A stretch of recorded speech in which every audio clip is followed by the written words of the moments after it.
नमस्कार दोस्तों, आज मैं आपको बताने जा रही हूँ देश में देशव्यापी किसान आंदोलन क्यों चल रहा है और सरकार इस पर क्या बोल रही है। कोरोना काल में लोकसभा के मानसून सत्र में किसानों के हित में 3 बिल पारित हुए हैं। कृषि से जुड़े इन 3 अहम विधेयकों पर राजनीति गर्मा गई है। पंजाब से लेकर महाराष्ट्र तक कई दलों के साथ साथ कई किसान संगठन इसका विरोध कर रहे हैं। इन विधेयकों के विरोध में शिरोमणि अकाली दल की हरसिमरत कौर बादल ने केंद्रीय मंत्री पद से इस्तीफा तक दे दिया था। हरियाणा के विधायक अभय सिंह चौटाला ने भी विधायक पद से इस्तीफा दे दिया। इनके अलावा राजस्थान के लोकसभा सांसद हनुमान बेनीवाल एनडीए से अलग हो गए हैं। किसान आंदोलन के 78वें दिन भी बड़े बूढ़े बच्चे एवं महिलाएं पूर्ण रूप से डटे हुए हैं। आखिर इन 3 विधेयकों में ऐसा क्या है जिसके कारण देश का ये आंदोलन अंतर्राष्ट्रीय रूप क्यों ले लिया है। आइए हम आपको बताते हैं इन विधेयकों में क्या खास है और क्यों इनका विरोध हो रहा है। पहला बिल कृषि उत्पादन व्यापार और वाणिज्य विधेयक 2020। इसके मुताबिक किसान मनचाही जगह पर अपनी फसल बेच सकता है। बिना किसी रुकावट दूसरे राज्यों में भी फसल बेच और खरीद सकते हैं। इसका मतलब है कि एपीएमसी के दायरे से बाहर भी फसलों की खरीद बिक्री संभव है। साथ ही फसल की बिक्री पर कोई टैक्स नहीं लगेगा। ऑनलाइन बिक्री की भी अनुमति होगी। इससे किसानों को अच्छे दाम मिल सकते हैं। दूसरा बिल मूल्य आश्वासन एवं कृषि सेवाओं पर कृषक अनुबंधन विधेयक 2020। देश भर में कॉन्ट्रैक्ट फार्मिंग को लेकर व्यवस्था बनाने का प्रस्ताव है। फसल खराब होने पर उसके नुकसान की भरपाई किसानों को नहीं बल्कि एग्रीमेंट करने वाले पक्ष या कंपनियों को करनी होगी। किसान कंपनियों को अपनी कीमत पर फसल बेचेंगे।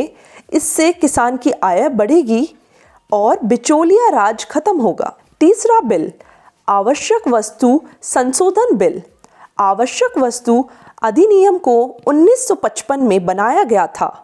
अब खाद्य तेल, तिलहन, दाल, प्याज और आलू जैसे कृषि उत्पादकों पर से स्टॉक लिमिट हटा दी गई है।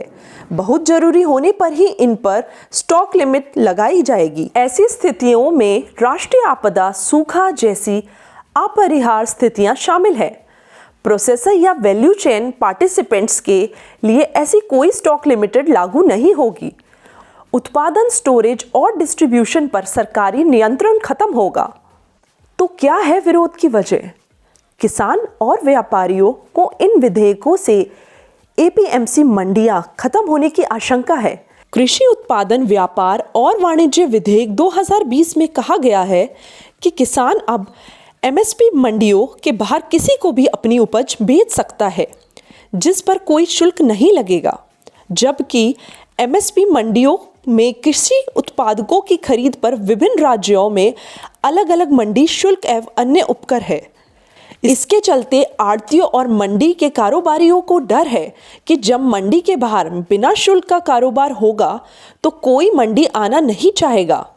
किसानों को ये भी डर है नए कानून के बाद एमएसपी पर फसलों की खरीद सरकार बंद कर देगी। हालांकि कृषि उत्पादन व्यापार और वाणिज्य विधेयक 2020 में इसके संबंध में कोई व्याख्या नहीं है कि मंडी के बाहर जो खरीद होगी वह न्यूनतम समर्थन मूल्य एमएसपी के नीचे के भाव पर नहीं होगी। हालांकि देश के जिन राज्यों में एमएसपी पर खरीद होती है, किसानों को चिंता है कि आने वाले दिनों में खरीद बंद हो जाएगी। इसके अलावा राज्य सरकारों को चिंता है कि किसान मंडियों के बाहर फसल बेचेगा जिससे उनका राजस्व घटेगा। इसीलिए विरोध हो रहा है। हरियाणा और पंजाब के किसान आंदोलन में क्यों है ज़्यादा? हरियाणा और पंजाब के किसान इसलिए ज़्यादा हैं क्योंकि इससे पहले हरियाणा की 85% और पंजाब की 89% फसलों की सही एमएसपी मिलती है। उन्हें डर है कि प्राइवेट निवेश आने से उन्हें सही रेट नहीं मिल पाएगा। बिहार में 2006 से चल रहा है ये नया नियम। आंदोलनकारियों को यह भी चिंता है कि बिहार राज्य में ये एक्ट 2006 से चल रहा है, फिर भी बिहार का किसान अभी भी पिछड़ा हुआ है और कहीं इस एक्ट से हमारी दशा भी खराब ना हो जाए। अब हम आपको बताते हैं कि हरियाणा और पंजाब के किसान आंदोलन में क्यों ज़्यादा है। देश में सबसे ज़्यादा खेती पंजाब और हरियाणा राज्य में होती है। यहाँ के किसान अन्य राज्यों के मुकाबले बहुत आगे हैं। अब आपको बताते हैं कि इन राज्यों में किसान की सालाना आय कितनी है। अब हम आपको बताते हैं कि इन राज्यों के किसानों की सालाना आय कितनी है। पंजाब राज्य के किसानों की सालाना आय 2,16,708 रुपये है। हरियाणा के किसान की सालाना आय 1,73,208 रुपये है। जम्मू कश्मीर के किसानों की सालाना आय 1,52,196 रुपये है। केरल के किसानों की सालाना आय 1,42,668 रुपये है। उत्तर प्रदेश के किसानों की सालाना आय 58,944 रुपये है और बिहार राज्य के किसानों की सालाना आय मात्र 42,684 रुपये है। इस हिसाब से पंजाब के किसानों की मासिक आय 18,059 रुपये, हरियाणा के किसानों की मासिक आय 14,434 रुपये है।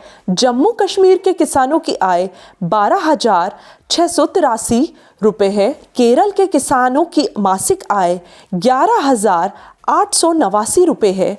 उत्तर प्रदेश के किसानों की मासिक आय 4,912 रुपये। बिहार राज्य के किसानों की मासिक आय मात्र 3,557 रुपये है। आप इससे अंदाजा लगा सकते हैं कि देश के औसतन प्रति व्यक्ति मासिक आय 11,254 रुपये है। इस हिसाब से बिहार, उत्तर प्रदेश, बंगाल आदि जैसे राज्य के किसानों की आय औसतन प्रति व्यक्ति आय से कितनी कम है। सरकार क्या बोल रही है? सरकार का कहना है कि इन 3 विधेयकों से किसान की आय 2022 तक दुगनी हो जाएगी। कॉन्ट्रैक्ट फार्मिंग से किसानों की फसल महंगी बिकेगी, जिससे किसान की आय बढ़ेगी। अनलिमिटेड स्टोरेज किसान कर सकता है। जब फसल का रेट ज़्यादा हो तब किसान अपनी फसल को बेच सकता है। एमएसपी पर सरकार बार बार बोल रही है। संसद में भी प्रधानमंत्री नरेंद्र मोदी जी ने कहा कि एमएसपी खत्म नहीं होगी, ये पहले की भांति ही चलती रहेगी। आंदोलनकारी किसानों की क्या है राय?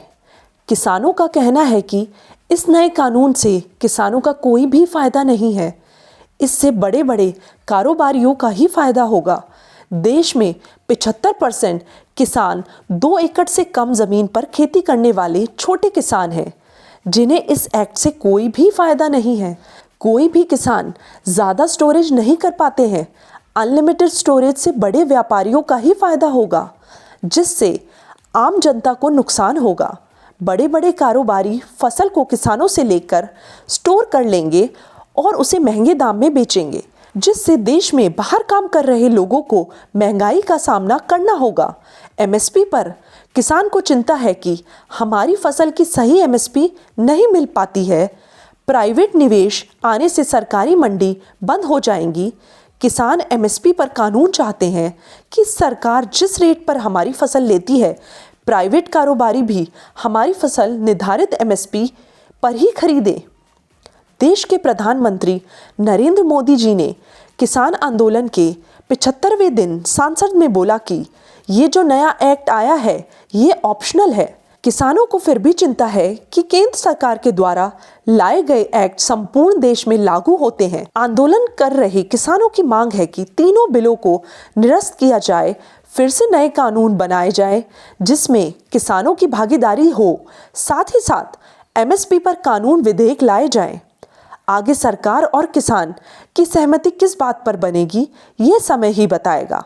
आज की इस कवरेज में बस इतना ही। धन्यवाद।